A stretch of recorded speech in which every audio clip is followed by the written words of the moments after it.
Bonjour Mathurin Dimbélé. Bonjour madame. Pourquoi les autorités ont-elles transgressé la règle de l'immunité parlementaire et jeté le député Dominique Yandoka en prison pendant plus d'un an? Je voudrais vous demander et demander à monsieur Yandoka de se référer à l'article 119 de la loi portant règlement intérieur de l'Assemblée nationale de la République centrafricaine. Lorsque le député est pris en flagrant délit de commission d'une infraction donnée, le député est arrêté et l'Assemblée nationale informée plus tard. Il se trouve que malheureusement, l'infraction commise par Dominique Yandoka tombe sous le coup des dispositions de cette loi-là. Et donc, le parquet n'avait pas besoin de demander la levée de l'immunité de Dominique Yandoka. Alors Dominique Yandoka a été accusé de complot pour renverser les autorités. Il a été condamné à 1 an de prison, une peine qu'il avait purgée au moment de sa condamnation.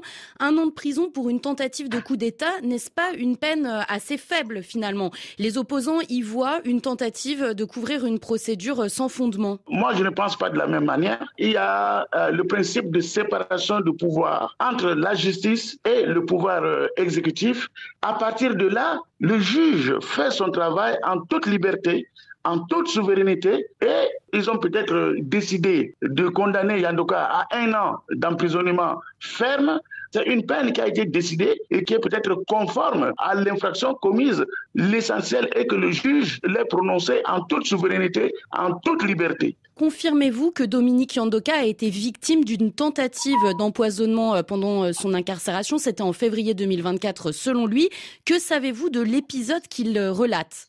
Madame, vous savez, Monsieur Yandoka, c'est un jeune leader qui cherche à se faire connaître. Et je pense que ça, c'est des allégations inventées de toutes pièces. Il n'y a que lui seul qui est témoin de son empoisonnement. Mais est-ce que sa parole vaut quelque chose? Je ne sais pas. Moi, à sa place, je ferais le dos rond, parce que malgré la faute commise, eh bien, la justice a trouvé moyen de le mettre en liberté. La procédure n'est pas terminée. Il faudrait qu'on attende d'abord la décision de la Cour de cassation pour commencer à se livrer à des accusations de toutes pièces. Je ne vois pas comment on peut l'empoisonner et le laisser vivre.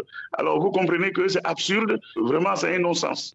Alors depuis l'adoption de la nouvelle constitution en Centrafrique, plusieurs figures de l'opposition sont exclues de la présidentielle à venir car certaines dispositions écartent justement les binationaux de la présidentielle.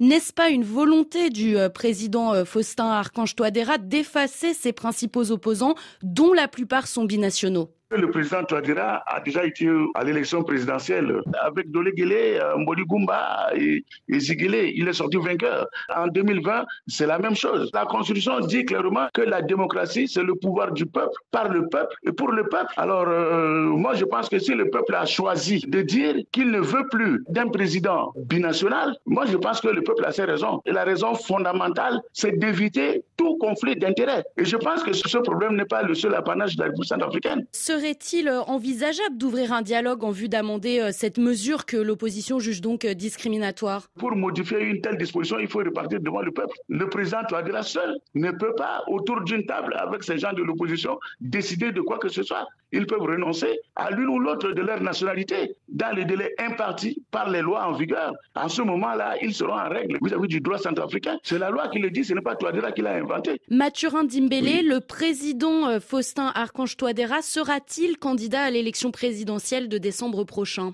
Je ne sais pas, je ne suis pas le professeur Touadéra, mais en tant que peuple centrafricain, je voudrais qu'il soit candidat, contrairement aux autres, qui vont tout le temps séjourner en France, rester longtemps en France, abandonnant leur pays. Pendant tous les événements que nous avons connus dans ce pays, Touadéra était en Centrafrique. Touadéra a partagé les mêmes souffrances, les mêmes peines que le peuple centrafricain. Et ça, le peuple n'est pas prêt à oublier.